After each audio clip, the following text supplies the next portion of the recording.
I am doing a speech on paparazzi and anything containing that.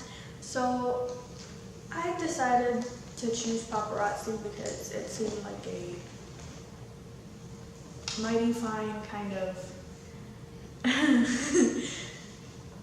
debating kind of topic, because some people think that it's okay for paparazzi to be how they are, and some people think that it's very invasive.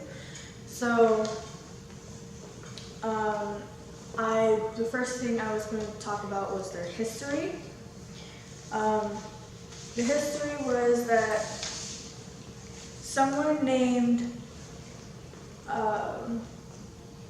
Fellini was friends with a photographer who was, it said, in fact, Fellini's inspiration for paparazzo was a photographer he knew well from the cafes in Via Veneto. Felice, the inspiration, was the king of paparazzi and was known as that, and was actually offered the role of paparazzo by Fellini, but turned it down and opted to appear as an extra instead. This is from the website Another.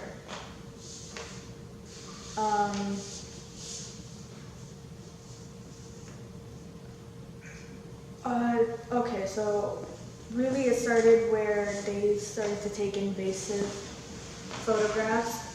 In 1960, they started taking photographs that no one knew they took. And over time, it was these secretive, and this website again says, over time it was these secretive and increasingly scandalous images that made the front pages. The thrill of the chase was no longer enough. A scoop was needed to sell publications. To get the right picture was expensive business. Paparazzi photography became marked as a predatory practice with aggressive intrusion in order to achieve the best shot, practically a necessity. The concept of paparazzi took on an identity in its own right. So that's how they started with the paparazzi. They took a picture of a blonde woman who was famous at the time, but they didn't know how she didn't know how they took the picture. But that was one of the photographs that made it to the front page, because no one would have ever released a picture like that on their own. Next, I'm going to talk about their... Okay, so they started taking pictures like normal photographers, like taking pictures of landscapes and all of that. And then they started to get hired by people who wanted exclusive photographs of high-priced celebrities or high-end celebrities which they would not have taken previously or at all if it wasn't for these skilled photographers who can take these pictures. These skilled photographers' sole purpose for their job is to take invasive, photos of celebrities. So they can be at the red carpet, they can be basically camped out at their house, even though there are laws against being camped out at their house. So next I'm going to be talking about the invasion that paparazzi seem to be going through. And this website is called ilpaparazzifoto.com. And it said, the issue with paparazzi is often that they can become extreme in some of their efforts when it comes to getting celebrities while they're out and about or catching a photo of a new celebrity child.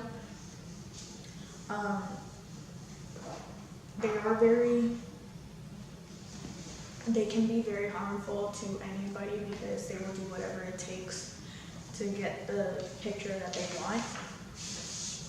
even if it hurts the person they're taking a picture of. There's another example. For example, Kendall Jenner, who is a model among other things, had one particularly bad run-in with the paparazzi. After spending all night out at a club, she exited sweaty, tired, and ready to go home. Unfortunately, outside waiting on her was a paparazzi photographer who felt it was okay to invade her personal space in an attempt to take up close photos of both Jenner's face and body. While she was reported as having the paparazzi to leave her bed, she was ignored and went for the camera. The result was the paparazzi attempting to say that she assaulted him. That was one of the examples. The last thing I was going to talk about was the harassment of celebrities. They harass celebrities at whatever cost. And this website called The Odyssey said the article itself was called Why the Paparazzi Should Stop Annoying Celebrities, so this kind of ties in with the previous point. It says, imagine this, you're great at singing, you wish to pursue this hobby you are advanced in and therefore go through a singer performance career. You're happy and living out your dream of creating and performing your own songs while getting recognition for your amazing talents and voice. Now imagine you're trying to leave your house to get some groceries because your house is bare of food and all of a sudden you're blinded by flashing lights and people screaming at you to strike a pose and smile. Imagine this is what you have to face every time you are in public or you exit the comforts of your enclosed home. That's what most celebrities have to go through, with the paparazzi watching and trying to document their every move in their personal life. That happened many times, so that was almost like a pre-recorded thing on their side. They basically do anything they can do to get their exclusive because their jobs run on that, so they want to save their job however they can. And that was all about paparazzi.